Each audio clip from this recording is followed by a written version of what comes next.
नमस्कार। आज मुझे आपण नहीं आसी नड़िया पुरदिया सीझा मंडा जहाँ पूरा कौलिया बनब आउ खाइबा को बहुत टेस्टी लगे। ताहले चलतु डेरी नक आज वीडियोटी स्टार्ट करवा।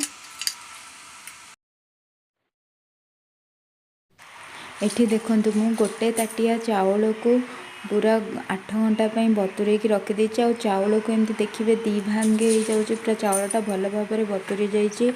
आपड़ जेकोसी कप हो कि गोटे बाउल हो से अनुसार मापिकी चाउल ने मापिकी कौन पाई ने मुझे कहबी आग को वीडियो। तो आम कौन करवा ना जो चाउल बतुरे रखी भल कि धोईकी ग्राइंडर मिक्सर ग्राइंडर रे रखिए। आउ सबुतक पानी भलसे बाहर करदे। पानी देवेनि बेसी पानी देले भलसे चिकन हेबनी। तो से आम अल्प किछि पानी टिके नकु देवे। पानी टिके देके आपको भलसे चिकन करके बाटी देवे। एठी देखंतु मु पूरा भलसे चिकन करके बाटी देछि। एमती ही बाटिबा दरकार आर कंसिस्टेंसी एमती ही रहिबा दरकार। माने बेसी गाढ़ बेसी मोटा रखिबेनी कि बेसी पतला पानी करिवेनी, एमती ही रखिबे मीडियम साइज रो। एबे कौन करवा ना एबे आम गोटे कड़ई बसवा। आपन नॉनस्टिक कड़ई नेले बहुत भल हम ना अलग कड़ई रे कौन ना टिके लगी जाए तले तो भलसे हुए से नॉनस्टिक कड़ई नेले से भल हम। आम मुझे गोटे ताटिया जो ताटिया मुझे पानी दूसरी से ताटिया मुझे चाउल बतुरे रखी। तो आपड़ जेकोसी ताटिया हो कि कप हो मापिकी सब चाउल बतुरेबे। तो सही ताटिया मुझे 2.5 ताटिया माने 2 ताटिया फुल फुल आउ अल्प किछि पानी दूची। जेतिकी गोटे कप चाउल पाई आपन 2.5 कप पानी देवे। तो सेटा ठीक बैटरटा आमर भलसे बनिबो भलसे। आउ चाउल गुंडर जो स्मेल थाए सेटा हेबनी कि चाउल गेटा कि बहुत पानी हेबनी। तो ये देखंतु मोर मु 2.5 ताटिया पानी दे सारा पर अल्प किछि लुण पकईची। आउ जेहेतु आम एटा सीझा मंडा बनाऊे ता ऊपर कोटिंगटा टिके खारिया न लगे चीनी आउ बालांस होगापाई लुण टिके पकई। जस्ट लुण पकेब। चीनी एठी मु 3 चामच पकईची। गोटे ताटिया गोटे ताटिया चाउल मुझे चीनी 3 चामच पकईची। तो आपड़ से निज स्वाद अनुसार चीनी पकेबे जदि मीठा बेसी पसंद। तो ये देखो आमर पानी पूरा फुटीगला आउ चीनी पूरा मेल्ट हो गलानी। आम ए गोटे चामच घी पकेबा गुआ घी।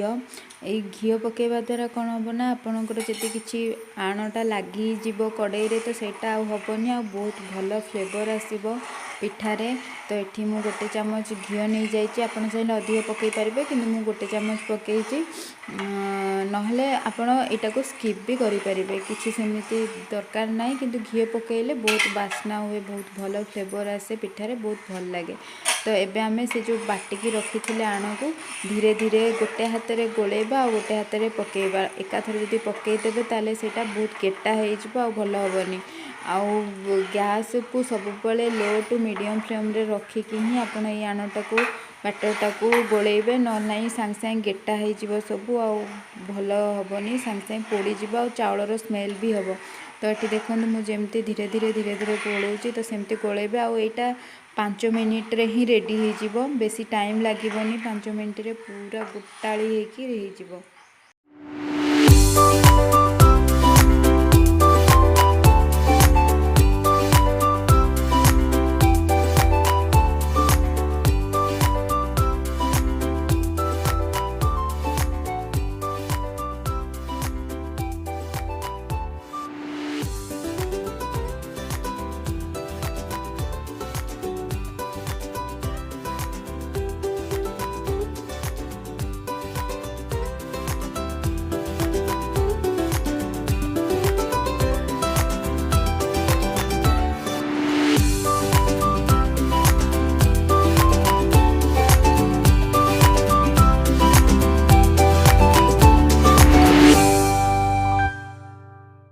एठी देखंतु मत जमा 5 मिनट होती आमर सिद्धू पूरा रेडी हो गला। 5 मिनट ही आपन को लगे पूरा एमती हाँपाई। एठी मोर कड़ई पूरा छाड़ी जाऊँगी एमती हवा दरकार जोटा कि मैंने कड़ई लगनी देखिए कड़ई लगुनि ताले आम सिद्धू पूरा रेडी हो जाइए। एबे कौन करेंगे ना आपको घोड़े कि समय ठंडा हाँपाई रखीदबा। ସେଦୁଅ ଥଣ୍ଡା ହେବା ଭିତରେ ଚାଲନ୍ତୁ ଆମେ ନଡ଼ିଆ ପୁର ବନେଇଦେବା। ଏଠି ମୁଁ ଗୋଟେ ନନଷ୍ଟିକ୍ ପ୍ୟାନ୍ ବସାଇଛି, ତ ସେଥିରେ ମୁଁ ଏଠି ଗୁଡ଼ରେ ବନାଉଛି। ତ ଆପଣ ଚାହିଁଲେ ଚିନିରେ ବି ବନେଇ ପାରିବେ, କିନ୍ତୁ ଗୁଡ଼ରେ ବନେଇଲେ ପିଠାଟା ଟିକେ ବେଶୀ ଭଲ ଲାଗେ, ଟେଷ୍ଟି ଲାଗେ। ତ ଏଠି ମୁଁ ମୋ ପିଠା ଅନୁସାରେ ଯେତିକି ସେଦୁଅ ବନେଇଛି, ତ ସେଇ ଅନୁସାରେ ଗୁଡ଼ ମୁଁ ନେଇଛି 10 ଚାମଚ ଗୁଡ଼ ନେଇଛି। ଏଇଟା ମୋର ଗୁଣ୍ଡ ବାଲା ଗୁଡ଼ ଅଛି। ଯଦି ଆପଣ ବଡ଼ ମୋଟା ବାଲା ଗୁଡ଼ ନେବେ ତ ଟିକେ ଟାଇମ୍ ଲାଗିବ। ଏଠି ମୁଁ ଗୁଣ୍ଡ ବାଲା ଗୁଡ଼ ନେଇଛି ଯେହେତୁ ଟିକେ 1 ଚାମଚ ପାଣି ଦେଇଦେଲା ପରେ ସେଇଟା ପୁରା ମେଲ୍ଟ ହେଇଯିବ। ପାଣି ଏଠି ମୁଁ 1 ଚାମଚ ଦେଇଛି।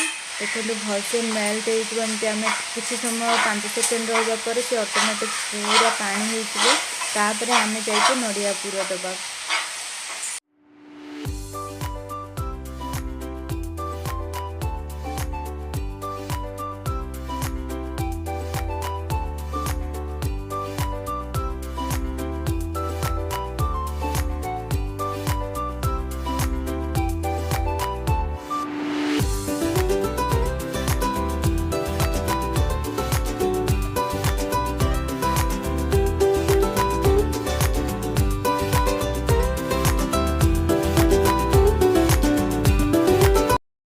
ଏଠି ଦେଖନ୍ତୁ ମୋର ଗୁଡ଼ ପୁରା ଭଲସେ ଫିଟି ଯାଇଛି। ତ ତାପରେ କ'ଣ କରିବା ନା, ଆମେ ନଡ଼ିଆ ଯେତିକି ରଖିଥିଲେ ଫାଳେ ନଡ଼ିଆ ଆଉ ଅଳ୍ପ କିଛି ଛେନା ପକାଇକି ଭଲସେ ତାକୁ ଫେଣ୍ଟିବା, ଯେମିତି ପାଣି ତକ ସବୁ ଶୁଖିଯିବ। ପୁରା ପାଣି ପାଣି ରହିବନି, ପୁରା ଶୁଖିଲା ହେଇଯିବ।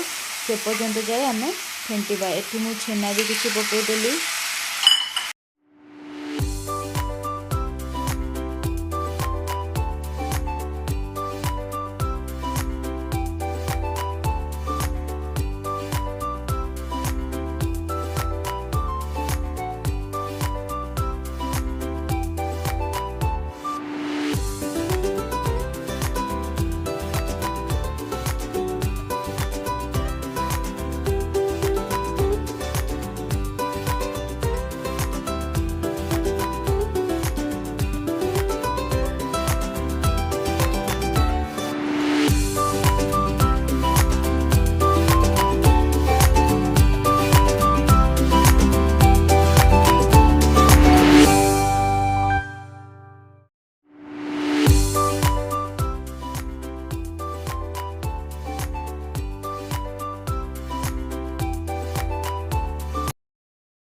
ଏଠି ଦେଖନ୍ତୁ ମୋର ସବୁ ପାଣି ପୁରା ଶୁଖିଗଲାଣି, ଅଳ୍ପ ଅଳ୍ପ ଟିକେ ଟିକେ ଅଛି। ତ ଏଇ ଟାଇମ୍ରେ କ'ଣ କରିବେ ନା, 1 ଚାମଚ ଘିଅ ଆଉ ଅଦା, ଗୋଲମରିଚ, ଲବଙ୍ଗ, ଗୁଜୁରାତି କିଛିଟା ଛେଚିକି ଆପଣ ନେଇଯିବେ। ତ ଏଇଟା ପକାଇବା ଦ୍ୱାରା ପିଠାର ଆମର ଗୋଟେ ସୁନ୍ଦର ଟେଷ୍ଟ ବାସ୍ନା ଆସିବ, ଯେଉଁଟାକି ଆପଣ ବହୁତ ହିଁ ଭଲ ଲାଗିବ। ତ ଆମେ ଏଠି 1 ଚାମଚ ଗୁଜୁରାତି, ଅଳ୍ପ ଟିକେ ଗୁଜୁରାତି, ଖଣ୍ଡେ ଅଦା ଆଉ ଲବଙ୍ଗ ପକାଇକି ଭଲସେ ତାକୁ ଛେଚିଦେବା। ଆଉ ଗୋଟେ ଘିଅ ସହିତ ପକାଇକି 5 ମିନିଟ୍ ଆଉ ତାକୁ ଟିକେ ଭଲସେ ଭାଜିଦେବା। ଏଠି ମାନେ ପୁରା ଶୁଖା କରିବେନି, ଟିକେ ଟିକେ ଝିପ୍ ଥିବ। ତ ଦେଖନ୍ତୁ ଏଠି ମୋର ସବୁ ପାଣି ହେଇଗଲାଣି, ତଥାପି ଟିକେ ଟିକେ ଝିପ୍ ଅଛି। ତ ଏବେ କ'ଣ କରିବା ନା, ଗ୍ୟାସ୍ ବନ୍ଦ କରିଦେବା। ଆଉ ଆକୁ ଆପଣ ବେଶୀ ଗ୍ୟାସ୍ ଅନ୍ କରି ବେଶୀ ଭାଜିବେନି, ନହେଲେ ପୁରା ଶୁଖା ହେଇଯିବ। ତ ଏତିକିରେ ହିଁ ବନ୍ଦ କରିଦେବା। ତ ତାର ଯେଉଁ ଅଦା ଯେଉଁ ଆମେ ପକାଇଲୁ, ତାର ବାସ୍ନାଟା ଫ୍ଲେଭରଟା ରହିବ ପିଠାରେ, ନହେଲେ ସେ ପଳେଇବ ଆଉ ଭଲ ଲାଗିବନି। ତ ଏତିକିରେ ଆମେ ବନ୍ଦ କରିଦେବା ଗ୍ୟାସ୍କୁ। ଏବେ ଚାଲନ୍ତୁ ଆମେ ପିଠା ବନେଇବା ଷ୍ଟାର୍ଟ କରିବା। ଏଠି ମୋ ସେଦୁଅ ପୁରାପୁରି ଥଣ୍ଡା ହେଇଯାଇଛି। ଆପଣ ପୁରା ଥଣ୍ଡା ହେଲା ପରେ ହିଁ ପିଠା ବନେଇବା ଷ୍ଟାର୍ଟ କରିବେ, ନହେଲେ ଚିପଚିପା ହେଇଯିବ ଆଉ ଭଲରେ ସେପ୍ ଆସିବନି। ତ ଏଠି ମୋ ସେଦୁଅ ପୁରା ଥଣ୍ଡା ହେଇଯାଇଛି। ଦେଖନ୍ତୁ ମୁଁ ଯେମିତି କରୁଛି ଏମିତି ହିଁ ହାତରେ ଏପଟ ସେପଟ କରିକି ଗୋଲ କରିକି ବନେଇବେ, ଆଉ ପୁରା ଚିକିଣିଆ ହେଇକି ପିଠାଟା ବନେଇବ। ଆଉ ପିଠା ବହୁତ କଅଁଳିଆ ନରମ ମଧ୍ୟ ହେବ।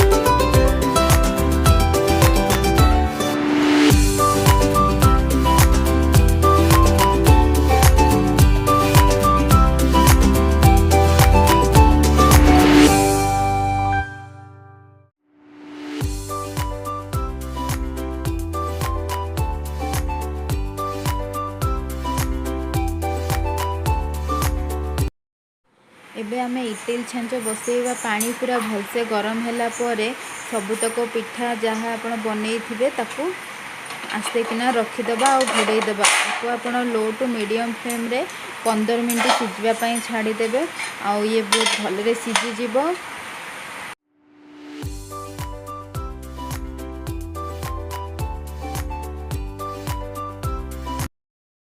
एबे आमर पिठा सब रेडी हो जाइए। यहाँ एबे गरम गरम अच्छी आपण धीरे धीरे आपको बाहर करेंगे। मोर जेहेतु गरम अच्छी मुझे धीरे धीरे बाहर करुच्ची ना लगिज किंतु ठंडा है पर आप पिठा काढ़े टोटाली ही लगभग पिठा आ बहुत कौलिया पूरा बहुत नरम होता है पिठाटा। आपड़ देखिए काढ़े ना भांगी पूरा ठंडा है पर ही काढ़े। एबे आमर रेडी हो जाइए नरम नरम पूरा कौलिया मंडा सिझा मंडा जोटा खाइबा को बहुत ही टेस्टी लगे आपन को। आउ एमती थे मो प्रोसेस बनातु देखते आप निश्चय निश्चय भल लगे। आउ केबे भी आपणकर गेटा हेनी कि गेटा हो जाए जो चाउल बास्ना हुए सेटा केबे भी हेनी आ बहुत पसंद आसो आपन को। आशा करुच्ची मोर पिठा निश्चय पसंद आसो। रहुची नमस्कार।